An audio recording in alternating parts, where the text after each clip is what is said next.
¿Vale? Arratsaldeon y eta ongi etorri. Soy Aitor Lagunas y esto es Brazalete Negro. Bueno, mentira, esto es Corner Festivala y el que acaba de llegar soy yo, aterrizado con Brazalete Negro, que es el podcast, el True Crime del fútbol, nos gusta llamarlo, que estamos haciendo desde la revista Panenka y Radio Primavera Sound desde hace 2 años, ¿vale? Hemos llegado a Donosti, hemos llegado al Corner Festivala y vamos a tocar un capítulo que os toca de cerca porque va a recuperar o vamos a tratar de explicar un episodio en concreto de la historia del fútbol guipuzcoano y del fútbol en Euskal Herria, que es la primera gira de una selección vasca en el año 22, que ahora vais a ver salió bastante del revés. O sea, todo lo que podía ir mal, en realidad acabó yendo mal, pero aquí estamos nosotros para contarlo. Y cuando hablo de nosotros está también conmigo Andoni Aguirre Gómez Corta, que creo que lo conocéis todos sobradamente y que me va a echar un cable. Se nota que juegas en casa, ¿eh? Tantos pagados. Están todos pagados. Me va a echar un cable con este guión, Andoni. No sé si conocías algo, ¿te sonaba algo de la milonga esta de la gira vasca del año 22? Pues mira, no. Nada, No. Perfecto. No es aquello un tema típico que salga No es algo con la que cuadrilla. mi familia haya salido, no, nunca. Y fíjate que hay Aguirre Gómez Cortas argentinos, por ejemplo, ¿Sí? que podía haber por ahí llegado algo. No, Nada. nunca me había llegado nada. Bueno, pues coincides un poco, ¿no? Que leyendo el guión y preparando un poco lo que vamos a hacer ahora, es una gira un poco que sale totalmente al revés. Sí, está claro. Vamos, es para no ir. Es para no ir, es para no volver. Es para no ir. Bueno, pues oye, eso, que Mila Esker por estar aquí, que supongo que una tarde de viernes en junio en Donosti hay muchas más cosas que hacer que venir a escuchar a estos dos señores. Os lo agradezco. Creo que también había ahí... Hay pinchos. Había pincho, había brebaje, con lo cual, bueno, algo había por ahí, Bueno. efectivamente. A ver si crees que han venido por nosotros. Va a ser que no, ¿no? Ah, Lo dicho, muchas gracias por estar aquí. Vamos a leer / interpretar, tú interpretas más que yo. bueno, voy a leer también. ¿Vas a leer también? Sí. Este guión que, como os digo, forma parte o va a formar parte del podcast Brazalete Negro, es decir, que ahora lo vamos a empezar a grabar, ¿vale? Vamos a hacer como si no nos conociéramos y a partir de cuando me diga el técnico empezamos a grabar este capítulo que va a contar con vuestra presencia. Si en algún momento consideráis que es tan fantástico lo que estamos contando que necesitáis irremediablemente comenzar a aplaudir, Pues sentiros aplaudir. libres, ¿eh? Si no, hay un banco de sonidos muy amplio que podemos meter nosotros aplausos de gente Sí. muerta y no pasa nada. Sí. ¿Vale? Un aviso antes de comenzar. Todo lo que se narra a continuación son hechos reales. En algunos pasajes este podcast puede incluir relatos poco apropiados para oídos sensibles.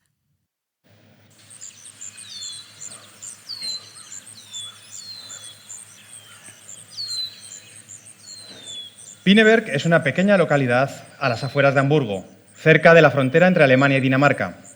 Allí, rodeado por un gigantesco hayedo de 30 hectáreas que hace las delicias de jubilados y amantes del trekking, se levanta una mansión de estilo norteño y nombre exótico: Hotel Cap Polonio, 3 estrellas. Y pensaréis, fantástico, Aitor, gracias por la recomendación, pero ¿esto qué tiene que ver con el fútbol? Bueno, quienes nos hayáis escuchado alguna vez ya sabréis que en Brazalete somos un poco como los árbitros cuando revisan una jugada en la pantalla del VAR. Nos gusta meterle algo de misterio al fútbol. De momento, quedémonos con que en ese bucólico hotelito rural a orillas de la autopista alemana A23 se esconde, por extraño que parezca, restos históricos de nuestro fútbol.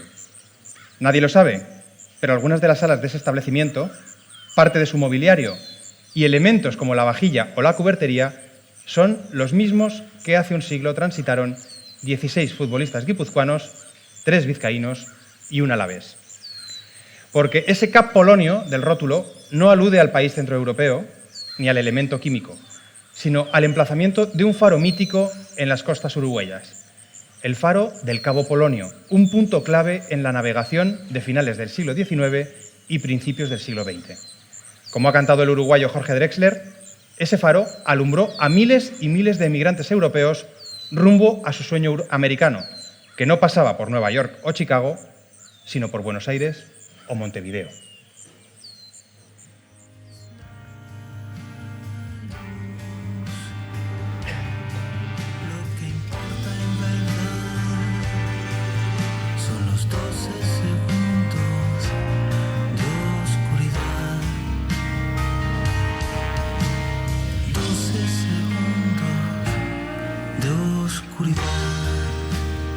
12 segundos de oscuridad, cantaba Jorge Drexler, los que tardaba el faro en volver a iluminar el horizonte.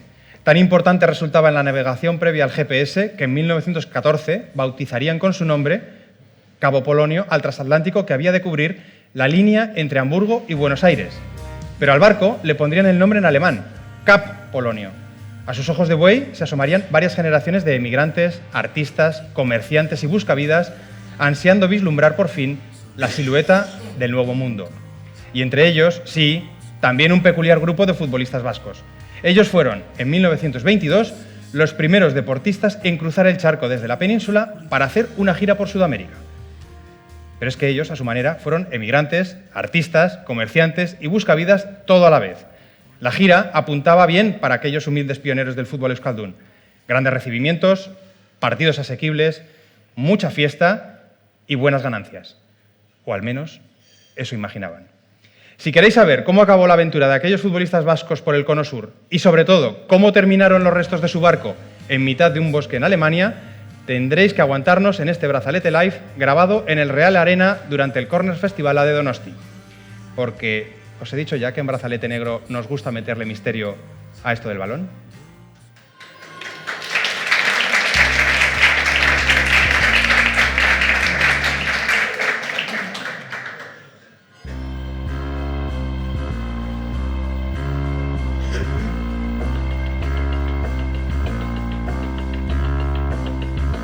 Más allá de los focos y la fama, de las victorias y el dinero, el fútbol cuenta también con su lado oscuro. Relatos de perdedores en el campo y en la vida. Equipos malditos, jugadores desaparecidos, estadios trágicos. Ya es momento de que algunas de esas historias y sus protagonistas abandonen la penumbra del olvido.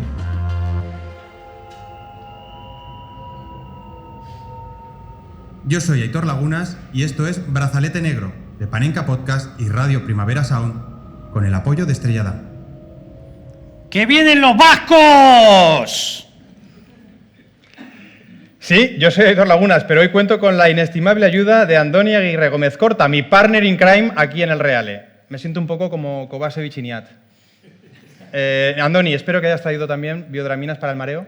Creo que es lo único que no he preparado. Perfecto. No me mareo mucho en los barcos, de todas ¿No? formas. No soy de marearme, pero sí estoy encantado de estar aquí y de saber de esta historia, porque, bueno, pues a mí Argentina me atrae. Aguirre Gómez Cortas vascos, o sea, Sí. Aguirre Gómez Cortas que fueron a Argentina, que crecieron ahí, Aguirre Gómez Cortas que nacieron en Argentina, entonces por ahí me atrae. Soy fan de Jorge Drexler. Sí, señor. Has mencionado antes perdedores en el campo y tal. Yo fui un gran perdedor en mi etapa futbolística de niño. ¿Somos unos cuantos? Sí, yo era perfecto inútil, con un balón en mis pies, sí. Y entonces esta historia, pues me empatizo con esta historia y me gusta. Además que esto de viajar a Argentina, pues está muy bien, aunque bueno, estos por lo visto no lo pasaron muy bien. Y hoy por hoy quizá habría futbolistas que tampoco lo pasarían bien ¿Por qué? yendo a Argentina. Habría problemas. Pues, por ejemplo, si ahora va una selección vasca a Argentina, seguramente Mikel Oyarzábal tendría problemas para ser aceptado por el gobierno de Argentina. ¿Y eso? ¡Porque es zurdo! Cierto.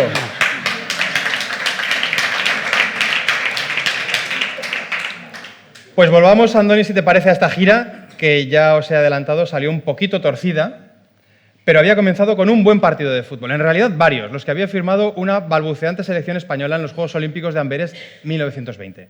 Esa selección estaba compuesta por 14 vascos, 4 catalanes y 3 gallegos. Podría ser una selección o el grupo mixto, el Congreso, perfectamente. Correcto, efectivamente. Pero la cosa es que ganaron la medalla de plata, Andoni, y ese éxito atraería meses después a un misterioso intermediario llamado Mariano Hermoso. Quedaos con este nombre. Este tipo se plantó en Barcelona con grandilocuentes planes para trasladar a un equipo catalán a Argentina, Uruguay y Brasil. Allí deberían disputar 8 amistosos, el mínimo para obtener rentabilidad, que sumados a los largos desplazamientos en barco equivaldrían a más o menos 4 meses de aventura. Como mucho después valoraría Bernardo Salazar en Cuadernos de Fútbol, Los clubes que colaborasen se verían privados de sus mejores figuras, mientras que los futbolistas, oficialmente todavía amateurs, quedarían desconectados durante mucho tiempo de sus trabajos, estudios y vida familiar. ante el poco éxito cosechado, el tal Hermoso no tardó en esfumarse. Eso sí, la pedrada no se le olvidó, porque un año y medio más tarde volvería a aparecer, en esa ocasión en las mesas del Nuevo Café de Vigo. Era mayo de 1922 y ese establecimiento hervía ante la llegada del Real Unión de Irún y el Fútbol Club Barcelona a la ciudad gallega, sede de la final de Copa. Hermoso, este agente del que os hablo, exhibió su oratoria en la tertulia previa al partido ante una nutrida representación de periodistas vascos y catalanes. Alguna tecla debió de pulsar porque también se coló en la habitual cena de confraternización tras la final. Si pocos años antes había fracasado en la pesca de clubes catalanes, aquella noche, y a pesar de la derrota irundarra por 5-1, Hermoso lanzaría sus redes en las fértiles aguas del fútbol vasco. Vanguardia de la industrialización y conectada con Francia por carretera y con Inglaterra por mar, Euskadi había servido de epicentro futbolístico en el tránsito del amateurismo al profesionalismo. De 1920 a 1927, la Copa del Rey, único torneo estatal en aquel entonces, acabaría hasta 13 veces en las vitrinas de Athletic Club, Real Unión de Irún, Arenas de Guecho o Club Ciclista de San Sebastián, antecesor de la actual Real Sociedad. Solo 2 equipos del resto del país, Fútbol Club Barcelona y Madrid, podrían repartirse las otras 8 ediciones de aquel ciclo, y en 7 de ellas también contra finalistas vascos. Además, ya hemos dicho que de Euskadi procedían 14 de los 22 olímpicos de Amberes, encabezados por el legendario grito de José María de Belaustegui Goitía, Landaluce, más conocido como Belauste. Delantero de rompe y rasga y autor de la frase «A mí el pelotón, Sabino, que los arroyo». Exacto, una construcción legendaria de un simple grito, porque la prensa lo convertiría en el momento fundacional de la llamada furia española, aunque en realidad respondía a la esencia característica del balompié vasco de principios del siglo XX, es decir, fortaleza física y competitividad a ultranza. Sería un poco el fútbol cabenzots, vamos, un poco Clemente antes de Javichu. Más gorrazos que en boinas en los Epi. Total. Ya puede ser, Andoni, pero fíjate que entonces el fútbol y la política ya hacían manitas, porque así describiría mucho después Alfredo Relaño en El País esa grupeta vasca de la selección española de Amberes 1920. Eran los mejores jugadores, tenían un estilo propio y estaban curtidos en amistosos en suelo francés. Por eso, aspiraban a que el equipo que viajara a los Juegos de 1920 en Amberes fuera una selección vasca.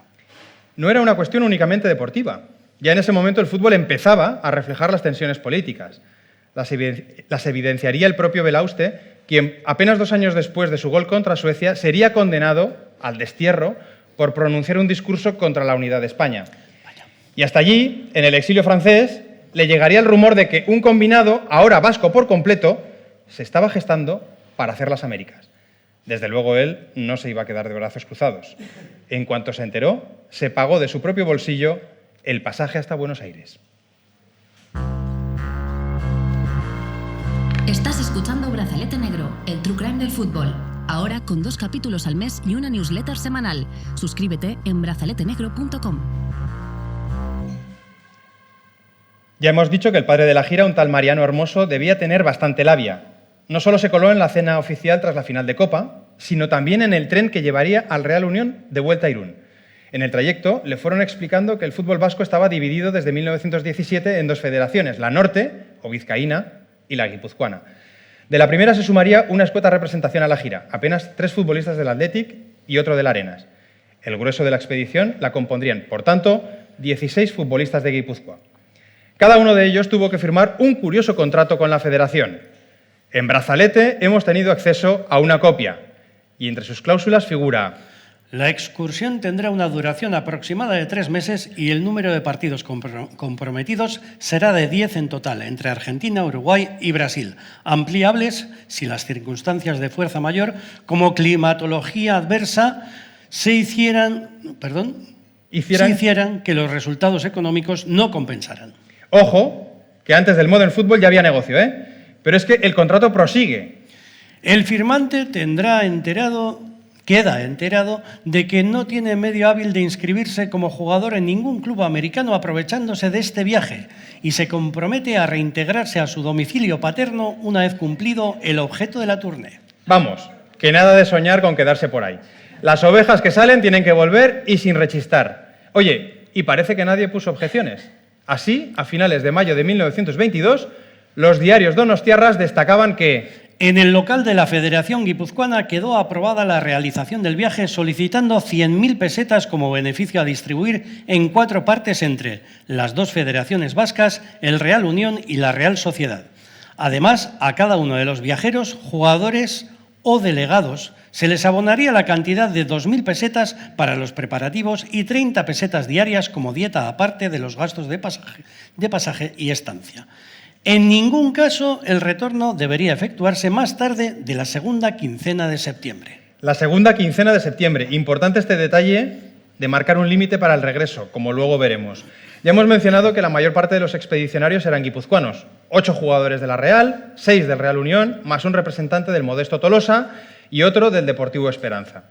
Ya que estamos en un estadio, Andoni, en un pedazo de estadio, este Real Arena, ¿os parece si cantamos la convocatoria de aquel combinado? Sí, señor. Aquí vamos a poner todos, de nuestra parte. Venga. Por la Real Sociedad. Agustín Eizaguirre. Mariano Arrate. Antón Arrillaga. Amador Arrate. Celestino Olaizola. Juan Artola. Eduardo Arvide y Juan José Tato Martínez. Por el Real Unión de Irún. Pachi Gamborenea. Ramón Eguiazábal. Elías Acosta. Patricio Arabolaza. José Luis Zabala y José Echeveste. Por el Fútbol Club Tolosa. Julián Elosegui. Este debía de tener algo que ver con las boinas. No te quepa duda. Por el Deportivo Esperanza. José Planas. Por el Arenas Club. Domingo Careaga. Y por el Athletic Club. Vamos. Manuel López Travieso. José María Belauste. Y Germán Echevarría. La cuota alavesa la aportaría el propio Belauste, natural de Llodio, y el seleccionador, el inglés Walter Harris, que en 1922 entrenaba al Real Unión, pero luego se sentaría en el banquillo de Mendizorroza. En Mr. Harris, ojo, se esconde una de las figuras más peculiares de aquel fútbol, capaz de pasearse por la zona de los banquillos durante un partido, dando alaridos, luciendo un disfraz de alpinista y un frasco en la mano. Atención, imaginaos, Y aunque la crónica no aclare el contenido del recipiente, de ese frasco en la mano, el exjugador alavesista Jacinto Quincoces nos dio alguna pista en las páginas del Correo. Le daba el whisky más de la cuenta. Una de mis obligaciones en aquella época, como capitán del equipo, era acostar al entrenador. Ahora imaginemos a un inglés borrachín y a una cuadrilla de 20 chavales encerrados 3 semanas en el Cap Polonio rumbo a Sudamérica. Pues uno se pregunta, Hitor, ¿qué podía salir bien? Exacto. Sincronicemos los relojes, va. Son las 14 horas del 27 de junio de 1922 y estamos en Lisboa, en el puerto, porque en ese momento embarcan para realizar un trayecto inédito en la historia del fútbol español estos componentes de la selección vasca. Han salido de la Donostiarra Estación del Norte hace 4 días y por delante les esperan otras 17 jornadas a bordo de un transatlántico cuyo nombre ya conocemos, Cap Polonio. De lo que ocurrirá a bordo quedan pocas constancias y muchas sospechas. Es decir, un terreno perfecto, abonado para la literatura o para un podcast como este. Según Bernardo Salazar, por las mañanas se acude al gimnasio y se utiliza la piscina como entrenamiento, donde Monacho Careaga resulta vencedor. Efectivamente, el guechotarra era un gran aficionado a la natación, tanto que en 1947 su cuerpo aparecerá flotando en la ría de Nervión, víctima de un infarto. Pero sobre las tablas del Cap Polonio, la delegación vasca está muy lejos de una rutina exclusivamente consagrada a la preparación física. Al contrario, cada escala, Las Palmas, Pernambuco, Río, Santos, es celebrada hasta la madrugada. También el cruce del Ecuador o el Día de San Marcial, patrón de Irún. Cualquier excusa es buena. Desde luego, no será Harris quien les frene, como sugerirá años después el propio Belauste. Por falta de una persona que impusiese su autoridad, hubo jugadores que engordaron hasta 8 kilos.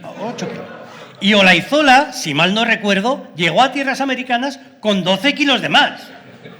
12 kilos de más en 17 días. Esto es complicado, aunque te lo propongas. Según el medallista olímpico, según Belauste, sus compañeros agotan las reservas de cerveza del transatlántico. Unas 3 toneladas. A ver, una cifra quizá exagerada porque equivaldría a que cada componente bebiese unos 10 litros al día durante 3 semanas. Bueno, ¿imposible? Probablemente no, que juzgue cada cual. Recordemos en todo caso que Belauste no viaja a bordo del Cap Polonio, porque él acude por su cuenta desde el exilio. Eso sí, una vez incorporado al grupo, Belauste presenciará cómo los excesos siguen fuera del barco. En tierra continuaría la orgía, aumentada con artículos no solo de beber, sino también de comer, de arder y etcétera. ¿Qué quiso decir con ese etcétera? Entra de nuevo en el terreno de la narrativa. 13 de julio de 1922. La aduana marítima de Buenos Aires vive un recibimiento apoteósico. Allí confluyen centenares de aficionados, miembros de la Embajada Española, directivos de la Asociación de Fútbol Argentino y los centros vascos de la capital. Desde finales del siglo XIX, Argentina ha recibido una importante corriente migratoria vasco-navarra, hasta el punto que el 10% de los argentinos de 2024 tendrán ascendencia en Euskal Herria. Tal es la importancia de esa colonia que en los días previos a la llegada de los futbolistas, la gira se anuncia en las calles, en los cines y hasta en los sobres de café, en los azucarillos, como un eslogan fabuloso que resuena casi a amenaza. ¡Pronto vendrán los vascos! La idea es llenar los estadios durante la gira, pero como suele ocurrir con la publicidad, la realidad no estará a la altura de las expectativas creadas. En 1922 la evolución del fútbol está en pañales. Aún no se ha realizado la modificación del fuera de juego que abrirá la puerta al sistema WM.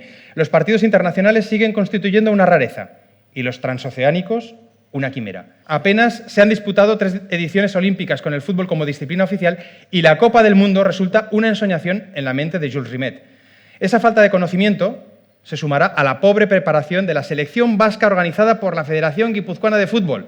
Menudo naming. Es así como se denomina este equipo oficialmente. Y luego está la febril agenda de sus componentes en la noche porteña, porque cuando no son reclamados en un centro vasco, un teatro les rinde una función de gala o acuden a un concierto operístico. Todo ello convive con la necesidad de empezar a hacer caja nada más plantarse en Buenos Aires. El 16 de julio, 3 días después de su arribada, está concertado el primer amistoso. Al campo de Sportivo Barracas saltan Eizaguirre, Careaga, Arrate, Gamborenea, Olaizola, Guizábal, Echeveste, Arvide, Patricio, Artola y Acosta. A diferencia del Euskadi, que girará durante la Guerra Civil, este combinado no luce la tricolor de la Icurriña, sino una camiseta blanca con el escudo de Guipúzcoa. En las gradas aplauden 25.000 espectadores. Los rivales, un heterogéneo combinado denominado porteños, les clavan un 4-0 de bienvenida. La prensa argentina no tardará en cargar las tintas contra el nivel exhibido por los europeos. Según el diario La Crítica, el conjunto vasco, si bien es tenaz, adolece de entendimiento. Es como nuestro juego antiguo, de pases largos del centro al extremo y de este sobre el arco para que los delanteros centros rematen. En las páginas de La Época tampoco salen mejor parados. El equipo vasco no actúa a la altura de la fama que venía precedido. Todos sus hombres, a excepción de Arrate y Careaga en defensa, actuaron mal. La forma en que practican este deporte es diferente a la nuestra. Mientras los argentinos avanzan sus líneas con pases bien medidos, los vascos son partidarios de los pases largos sin precisión. Bueno, estamos en 1922 y el diario La Época está definiendo de una manera más larga el patapumba arriba de toda la vida. El estilo de gambeta y pase corto que ya ha arraigado en el Río de la Plata parece sorprender a los vascos. Pocos años más tarde, su impacto será mundial, el impacto de este estilo que está arraigando en las selecciones sudamericanas, porque se da una doble medalla de oro olímpica de Uruguay en 1924 y 1928. Esta última, lograda contra Argentina en un derbi rioplatense, que 2 años más tarde se volverá a repetir como final de otro torneo. No sé si os suena, el Mundial de 1930. Estás escuchando Brazalete Negro, el true crime del fútbol. Ahora con 2 capítulos al mes y una newsletter semanal. Suscríbete en brazaletenegro.com.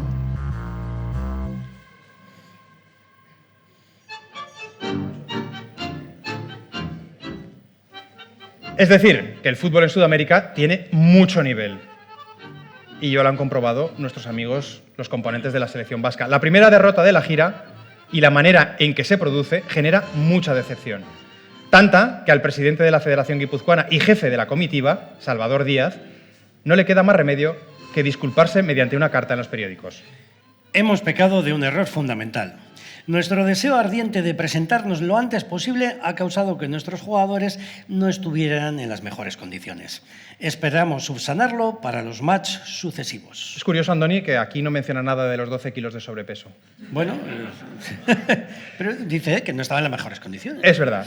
Quien lo quiere entender. Correcto. Salvador Díaz, este presidente de la Federación Guipuzcoana, que es un poco el líder de la comitiva vasca en Argentina, era hermano de Benito Díaz, exjugador y luego entrenador de la Real. Ahora que están tan de moda los Xabi Alonso, Andoni Iraola, Julen Lopetegui, José Luis Mendilibar, ¿no? Esta oleada de técnicos vascos que conquistan el mundo, él fue uno de los pioneros en los banquillos europeos. Él se convertiría en un mito en el Girondins de Burdeos de la manera más extraña. ¿Cómo llega Benito al banquillo del Girondins? Pues poniendo un anuncio en la prensa francesa, tras escapar de la guerra civil por el puente del Bidasoa.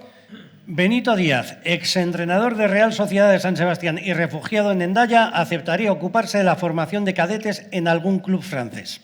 Bueno, es una manera diferente para llegar a entrenar a un equipo de la máxima categoría, pero en cualquier caso, perdonad la digresión, Benito no está en esta gira. Sí que está su hermano, Salvador, que como os digo es el presidente de la Federación Guipuzcoana. Quedémonos con la idea de que la expedición no terminará de levantar del todo. Cada vez menos público irá presenciando los partidos de los vascos, como se les denomina, contra equipos de exhibición. Tras un empate contra los porteños, de nuevo, los vascos, ya reforzados con el recién llegado Belauste, golean por 4-0 a un combinado llamado Provincianos, formado por futbolistas no bonaerenses que se acababan de conocer poco antes de saltar al campo. Será una de las escasas victorias de la gira. También origen de una escena luctuosa. Y no seríamos brazalete negro si nos la contásemos. Porque en aquel partido contra provincianos, vascos contra provincianos, la primera víctima mortal de un estadio argentino ocurriría, ¿no? Ocurriría la primera víctima mortal de un estadio argentino. Como destacará la web salvemoselfutbol.org, contra la violencia en los estadios de Argentina. La primera muerte en el fútbol argentino sucedió el 30 de julio de 1922 en la cancha de Sportivo Barracas, cuando un combinado vasco que se hallaba de visita y otro de ligas del interior se enfrentaron. La víctima fue un menor de edad de quien el diario El Telégrafo primero informó que se había fracturado un brazo al caerse de una tribuna improvisada sobre una carreta fuera del estadio.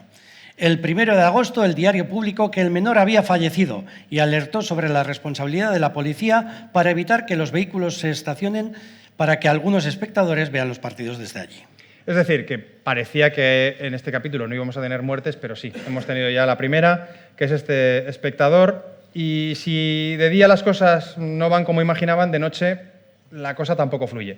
Los emigrantes en Buenos Aires se dividían entre los españolistas de la Euskal Etxea y los vasquistas del Laurak Bat, y las tensiones políticas afectan al equipo, sometidos a un continuo vaivén de galas, cenas y homenajes en diferentes entidades.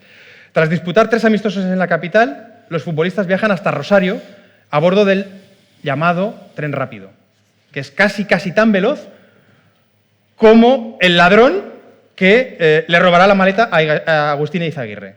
Agustín Eizaguirre será el portero que defenderá el arco guipuzcoano en el campo de Newell's Old Boys, donde el conjunto rosarino se alzará con la victoria por 2-1. El día 15 de agosto, un poco más tarde, se anula un partido concertado por culpa de la lluvia. No será nada con la que está por venir. 4 días más tarde, los vascos cruzan el Río de la Plata para medirse con Uruguay en el Parque Central de Montevideo. Y según las crónicas, el encuentro, a pesar de la goleada local, fue competidísimo. En el primer tiempo los vascos dominaron y solo un inmenso error arbitral permitió un gol uruguayo en clarísimo offside. A los 2 minutos del segundo tiempo, otro error del colegiado permitió un nuevo tanto en posición irregular. Tan discutible fue la labor del referí que el público acabó abroncándolo e intentó animar a los vascos. Pero estos, desconcentrados, ya no dieron una a derechas y encajaron otros 2 goles uruguayos. Es decir, que el público uruguayo empieza a animar a los vascos ante la evidencia de que los 2 primeros goles habían debido de ser un auténtico atraco a mano armada. Pero por si fuera semejante tormenta arbitral no es suficiente, el equipo vuelve a Buenos Aires esa misma noche a bordo de un transbordador que se verá sorprendido, esto sí, por un tremendo temporal de truenos y relámpagos. La tempesta no cesará en los 2 días siguientes, lo cual motiva la suspensión de otro partido concertado con la selección argentina. Efectivamente, el campo estaba impracticable, convertido en una piscina, y se decretó la anulación del amistoso, emplazándolo a disputarlo en Río de Janeiro. Bueno, para tomar el vapor hacia la ciudad brasileña, los vascos tienen que acudir a Mar del Plata. Allí acuerdan un partido contra los checoslovacos del Teplitzer, que también andaban de gira por Argentina. A última hora, los del Teplitzer alegan cansancio, lo que obliga a buscar otro rival. Y finalmente los vascos recurren a una extraña combinación entre 2 clubes de Montevideo, jugadores de Nacional y de Universal. Y ojo, que tras el diluvio de errores arbitrales y la tormenta de truenos, Ahora van a llover palos. Contienda brutal de los futbolistas uruguayos que ante el gol madrugador de Travieso desenterraron el hacha de guerra y cazaron inmisericordes a Artola y Amador. Tras presenciar las lesiones de sus compañeros, los jugadores españoles se arrugaron mientras los goles uruguayos iban cayendo. Por si fuera poco, a su regreso del partido, la expedición se entera de que Mariano Hermoso, ¿os recordáis? Aquel promotor de la gira un poco misterioso, ahora resulta que se niega a pagar la factura del hotel. Los vascos han de salir casi con lo opuesto. Bueno, con lo opuesto salvo a Agustín Eizaguirre, que le han robado la maleta. Rumbo a Brasil. Allí llegan el 6 de septiembre y directamente acuden a Santos, donde derrotan a una selección local. Bueno, aún faltan 35 años para que debute un tal Edson Arantes do Nascimento, un tal Pelé. A todo esto, ¿os acordáis de que en su contrato la Federación Guipuzcoana marcaba que en ningún caso el retorno debería efectuarse con posterioridad a la segunda quincena de septiembre? Pues estamos a mediados de mes y nuestros amigos aún no se han subido al barco de vuelta. De hecho, 4 días más tarde, en el estadio de Palmeiras, el combinado vasco dobla la rodilla, otra vez más, 2-1 ante la selección estatal paulista. El escenario solo puede empeorar de una manera, y es que de nuevo vuelve a aparecer aquí Mariano Hermoso y sus triquiñuelas. El 12 de septiembre denuncia a los jugadores por indisciplina, lo cual no deja de ser un truco, un subterfugio, para dejar de sufragar, para dejar de pagar la expedición guipuzcoana antes de desaparecer en Río de Janeiro. Desde ese momento los futbolistas dejan de percibir las dietas pactadas. Algunos pretendieron organizar algún encuentro adicional, pero la mayoría votó por regresar a España con el primer barco que recalase en el puerto. Como faltaban unos cuantos días y la situación económica era apurada, los jugadores optaron por suprimir el vino en las comidas. Habéis oído bien. La situación debió de ser muy desesperada si optaron por comer con agua. Sobre todo porque el seleccionador seguía siendo un tal Mr. Harris. 3 meses, 2 victorias, un empate y 5 derrotas después, con varias tormentas y muchos festivales en el cuerpo, los futbolistas finalmente embarcan de regreso a la península. Arribarán a Donosti el 7 de octubre, cansados, arruinados y enfrentados entre sí, los unos con los otros. Así lo percibe el plumilla del pueblo vasco. De las primeras impresiones se desprende que el viaje de los vascos ha sido una verdadera odisea. Los irundarras han llegado en un vagón separado del de los donostiarras. Acordarte de la pena que me dio tu boca loca cuando dijo nunca más. Los restos del Cap Polonio, desguazado en 1935, decoran hoy el hotel que lleva su mismo nombre en el norte de Alemania. Os lo he contado al principio de este capítulo. Nadie lo sabe, pero aún es posible cenar en el restaurante en el que el Churiurdin Olaizola engordó 12 kilos. O acodarse sobre la barra desde la que Mr. Harris, me imagino, mermó las reservas cerveceras. No es lo único de ese barco que ha llegado hasta nuestros días. Francisco Lomuto, un músico argentino que en 1922 amenizaba, mejor dicho, al pasaje con su banda, dejó escrito un tango que hemos ido escuchando durante este capítulo y cuyo título resume a la perfección la experiencia de esa primera gira vasca en el Río de la Plata. ¿Sabéis cómo se llama el tango? Nunca más.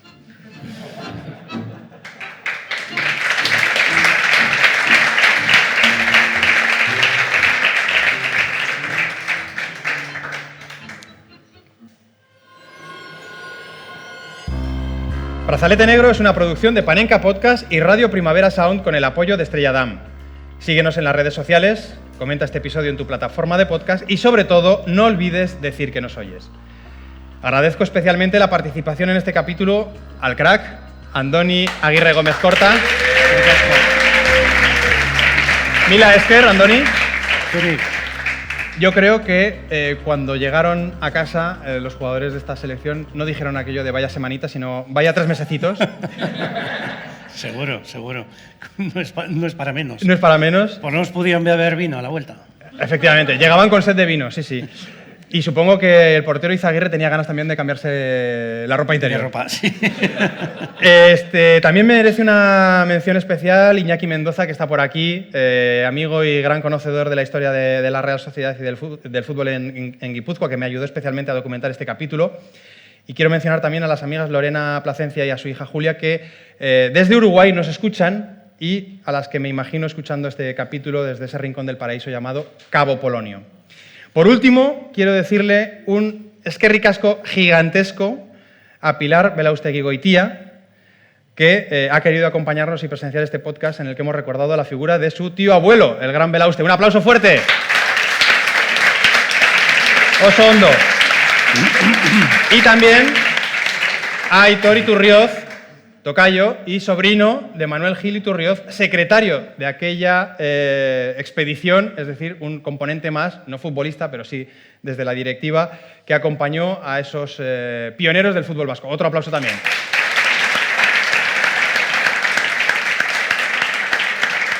Y ya está, muchas gracias a la Real Sociedad por acogernos y a este Corner Festivala. Han colaborado André Ignat, David Camilleri y Nacho Medina en la técnica, Roger Suriac en el guión, Matías Rossi en el diseño de sonido y Edu Boada en las redes.